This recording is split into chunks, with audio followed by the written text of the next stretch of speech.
یہ واقعہ کراچی کے علاقے ہل پارک کا ہے۔ ہل پارک ایک پہاڑی تفریحی مقام ہے جو کراچی کے بالکل وسط میں واقع ہے۔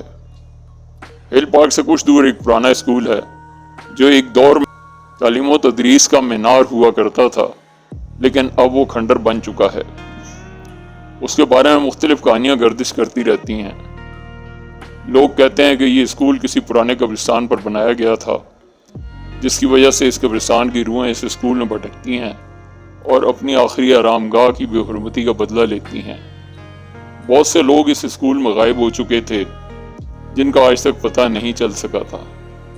ہل پارک کے قریب رہنے والے دو دوستوں نے، جنہیں اس قسم کی جگہوں کے بارے میں تحقیق کرنے میں مزہ آتا تھا، انہوں نے پروگرام بنایا کہ ہمیں جا کر اس اسکول کا راز معلوم کرنا چاہیے۔ ایک روز وہ دونوں دوست اپنے ساتھ کچھ ضروری سامان لے کر اسکول کی طرف چل پڑے۔ جب وہ اسکول کے دروازے پر پہنچے تو رات کافی ہو چکی تھی۔ اسکول کا دروازہ زنگ آلود تھا۔ انہوں نے بڑی مشکل سے دروازہ کھولا اور اندر داخل ہو گئے۔ اندر داخل ہوتے ہی ٹھنڈی ہوا کے جھونکے ان کے چہروں پر ٹکرانے لگے۔ انہیں اپنی ریڑھ کی ہڈی میں سنسناہٹ محسوس ہونا شروع ہوئی، لیکن وہ دل مضبوط کر کے اسکول کے اندر چلتے گئے۔ اسکول کے کمرے گرد کی تہہ سے ہٹے ہوئے تھے۔ وہ مختلف کمروں میں گھومنا شروع ہو گئے۔ ایک دم انہیں لگا جیسے کوئی اسکول کے کمروں میں چل رہا ہے۔ انہیں سرگوشیوں کی آوازیں صاف سنائی دے رہی تھیں۔ اب وہ زیادہ خوفزدہ ہو چکے تھے۔ اچانک ساجد، جس کے ہاتھ میں ٹارچ تھی، وہ ایک ٹھوکر کھا کر گر پڑا۔ ساجد کے گرتے ہی اس کے ہاتھ سے ٹارچ نکل گئی۔ ٹارچ بجھ چکی تھی اور کمرے میں اندھیرا چھا گیا تھا۔ اس کے ساتھی سلیم نے اپنی ٹارچ نکالی اور دیکھا ساجد وہاں نہیں تھا۔ سلیم ڈر گیا اور کمرے سے باہر نکلنے کے لیے بھاگا۔ ابھی وہ اس کمرے سے نکل کر دوسرے کمرے میں داخل ہوا تھا کہ سامنے سے ساجد، جس کا چہرہ بگڑ چکا تھا اور اس کی آنکھوں میں سے خون ٹپک رہا تھا، اس کے دانت بھی نوکیلے ہو چکے تھے۔ سلیم نے ساجد کو کہا کہ تمہیں کیا ہوا ہے؟ تو ساجد نے بھاری آواز میں جواب دیا کہ تم لوگ یہاں کیا کرنے آئے تھے؟ سلیم ایک دم خوفزدہ ہو گیا۔ وہ سمجھ گیا کہ ساجد کے اندر کوئی بھوت داخل ہو چکا ہے۔ سلیم دروازے کی طرف بھاگا، لیکن دروازہ بند تھا۔ سلیم نے دروازے کو کھولنے کی کوشش کی، لیکن وہ نہیں کھول رہا تھا۔ ساجد کا بھوت تیزی سے اسی طرف بڑھ رہا تھا۔ اچانک سلیم نے دروازے پہ زور سے لات ماری اور دروازہ کھل گیا۔ سلیم باہر کی طرف بھاگا۔ ساجد وہ بھوت اس کے پیچھے پیچھے باہر آ گیا۔ سلیم کمرے سے نکل کر ایک بڑے ہال میں آیا۔ اس ہال سے وہ ایک دوسرے کمرے میں داخل ہو گیا۔ اندر داخل ہوتے ہی اس کی چیخیں نکل گئیں۔ اندر بہت سے لوگ، جن کے جسم کٹے پٹے اور خون آلود تھے، پڑے ہوئے تھے۔ سلیم ایک دم واپس باہر نکلا۔ جب وہ اس کمرے سے باہر نکلا اور دوبارہ ہال میں آیا تو اتنے میں ساجد کا بھوت اس کے نزدیک پہنچ چکا تھا۔ ساجد کے بھوت نے اسے گردن سے دبوچ لیا۔ سلیم بہت زیادہ خوفزدہ ہو گیا تھا۔ وہ بے ہوش ہو گیا۔ کچھ دیر بعد جب اسے ہوش آیا تو اس نے دیکھا کہ وہ اسی کمرے میں ہے جہاں کٹے پھٹے جسموں والے لوگ پڑے ہوئے تھے۔ سلیم بہت زیادہ خوفزدہ ہو گیا تھا۔ وہ ایک میز کے نیچے چھپ گیا۔ اتنے میں اس نے دیکھا کہ ساجد کا بھوت ہاتھ میں ایک لمبی چھری لیے کمرے میں داخل ہوا۔ ساجد کا بھوت اسے ڈھونڈ رہا تھا۔ سلیم خوف کے مارے کانپ رہا تھا۔ ساجد کا بھوت کچھ دیر اسے ڈھونڈتا رہا، پھر باہر نکل گیا۔ سلیم بھی اس کے پیچھے پیچھے باہر نکلا۔ سلیم ہال سے نکل کر دروازے کی طرف بھاگنا شروع ہو گیا۔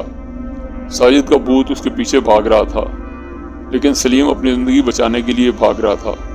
وہ دروازے پر پہنچا اور باہر نکل گیا۔ باہر نکلتے ہی اس نے اپنے گھر کی طرف دوڑ لگا دی، لیکن اس کے پاؤں بھاری ہونا شروع ہو گئے تھے۔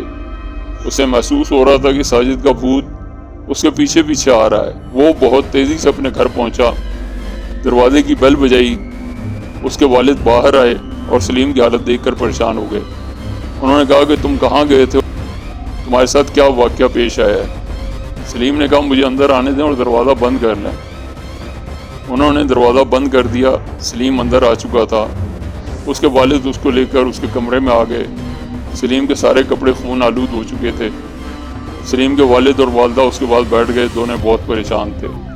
سلیم نے انہیں پوری بات بتائی، وہ دونوں اور پریشان ہو گئے۔ انہوں نے سلیم سے کہا کہ تم فوراً شاور لے لو اور کپڑے چینج کرو، ہم ساجد کے گھر فون کر کے اس کے بارے میں پوچھتے ہیں۔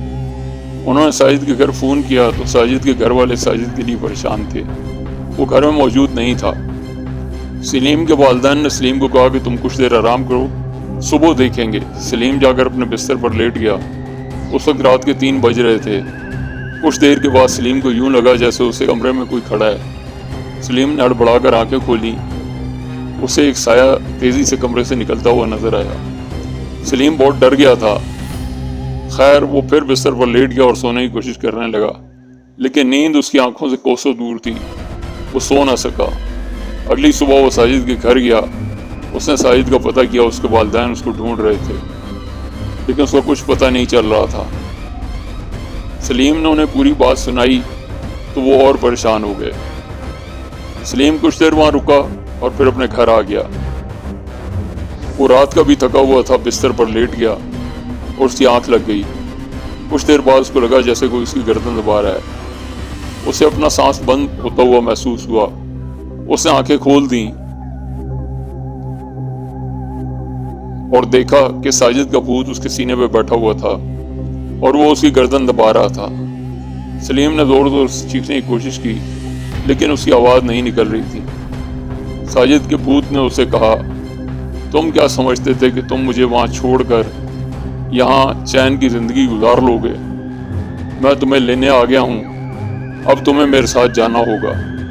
یہ کہتے ہوئے ساجد کے بھوت نے اس کی گردن زور زور سے دبانا شروع کر دی۔ سلیم دم توڑ چکا تھا۔